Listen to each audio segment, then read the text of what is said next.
They look super elegant, but don't think that it's not painful. If a discipline gets very popular or if something is very easy, people create tricks that are harder. When people hear the word aerial acrobatics, most often they think about one thing. It's this iconic image of the beautiful woman on the red silks looking very elegant and doing a dramatic drop.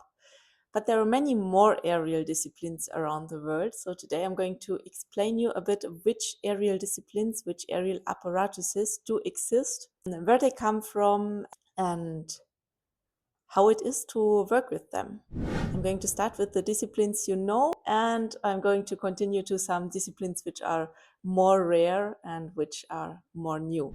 So let's start with the discipline aerial silks, which is quite young as a discipline. And there might have been people training silks before, maybe also on only one silk. But when this discipline became really famous was with the Cirque du Soleil act at the Red Silks in Quidam. So this is when aerial silks got popular. They look super elegant, but don't think that it's not painful because when you wrap the silks around your body, it can really cut the circulation in the body parts. So it's like a very uncomfortable pressure. When you don't have a winch, so you have to climb all the way up the silks, it's also really hard because the silks are stretchy, so it's more tiring to climb. So you really feel the pump in your forearms. Now let's continue with the discipline aerial hoop or cerceau or lyra. So this is basically one steel circle which is hanging in the air and where you can move. It's super popular because it looks very beautiful and clean, and it can spin, it can swing around, you can do many things with it, but at the same time you don't need so much height.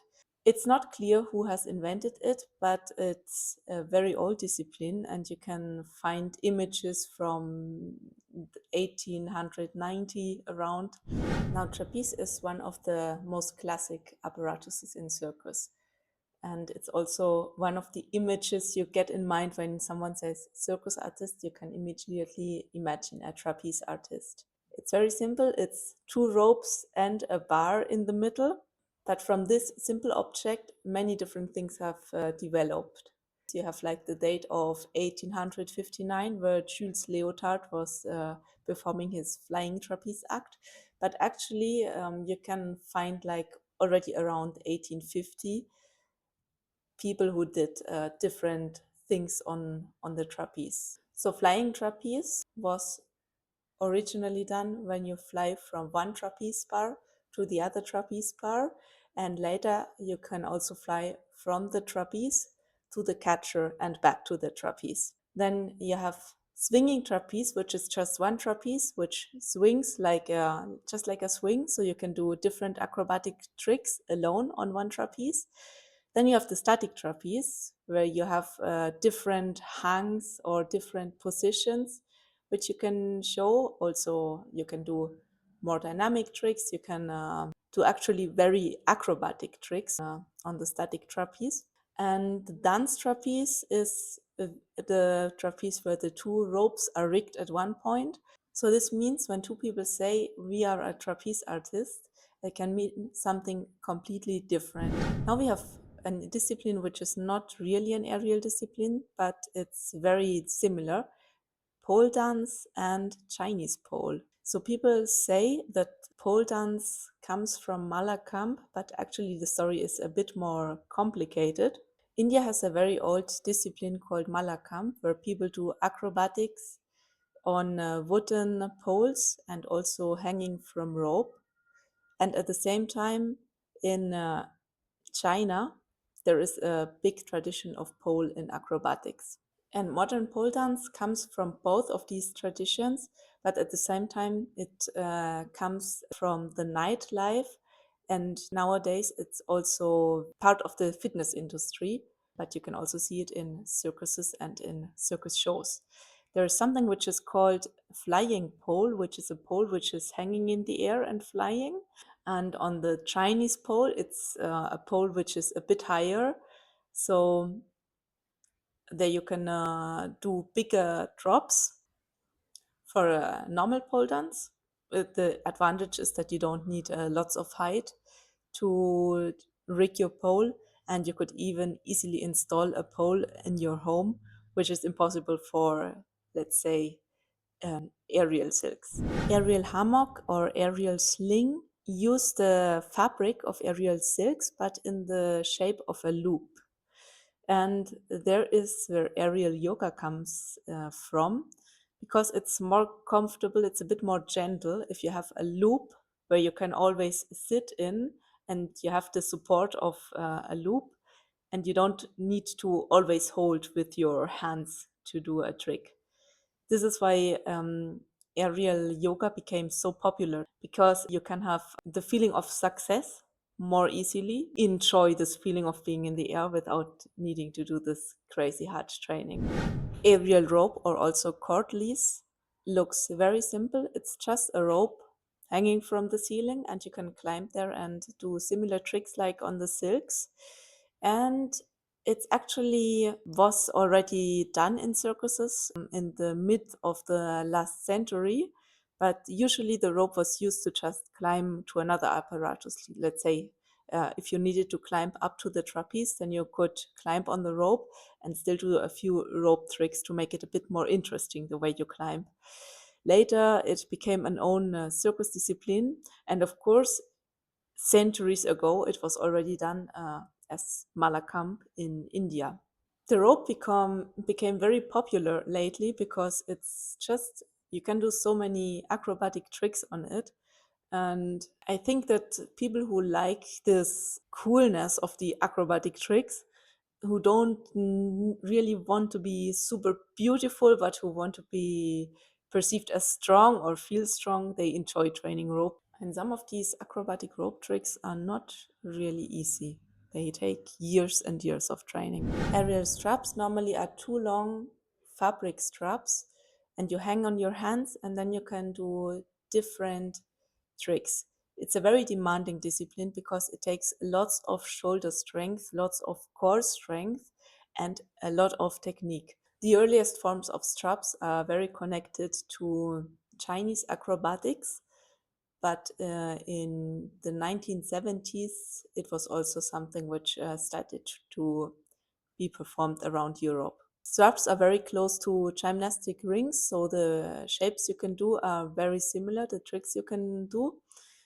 And there's also the option to use straps like loops, a bit similar to hammock, and it gives just more movement options where you don't always need to use the hands. And then there are two disciplines where the artist is not hold from their hands or from the shoulders. This is hair hanging and iron jaw. So with hair hanging, you're held by your hair, you tie your hair to a knot, and then you hang from your scalp. And iron jaw is when you bite a piece of leather and then you hang from your teeth. So both disciplines require a lot of strength in the neck muscles. So hair hanging, it's very hard to say who was the first hair hanger, but it's also connected to Chinese circus traditions. And iron jaw, there exists this famous painting of Miss Lala, who is hanging from her teeth, which was painted in 1879. So it's also one of the really old circus disciplines. Now, there's a new tendency in the last years, which is costume aerial apparatuses, where artists create their own aerial apparatus to perform there. Aerial acrobatics now is not just a performance discipline, it's also already a sport.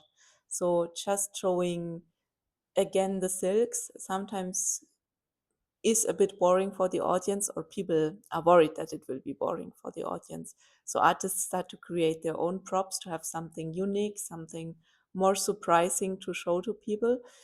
But I also do like the real tricks which have been invented by generations of circus artists, and which have been taught by generations of teachers. So you can imagine that if many people do the same thing, everyone improves it a little bit, so the general level gets higher. But talking about the more unusual aerial apparatuses, I still have mine, which is the aerial chain. And I switched from aerial rope to aerial chain. My aerial chain is a vertical chain. You can actually find some videos of someone doing it. I believe it's from the 1960s. So it's a quite old discipline. And also, before people did dynamic tricks on the aerial rope, a twist would be a dynamic trick. People did it already on the chain. So it is an old discipline. People just forgot about it. There is another version of the aerial chain, which is called aerial chains. And it's the chain which is rigged like the hammock. It's two loops. So people also use it like this. Actually, that's way more popular to use it like a hammock. And I still have one thought about saying a discipline is easy or hard. I think that if a discipline gets very popular, or if something is very easy, people create tricks that are harder. So imagine that it would be maybe very easy to do a basic drop on the aerial silks.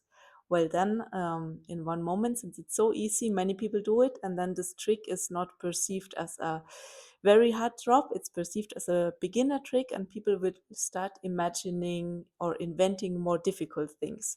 So you can never say one discipline is easy or one discipline is hard, because always the community will invent hard things, or the artists will invent hard things, and then it's never really easy.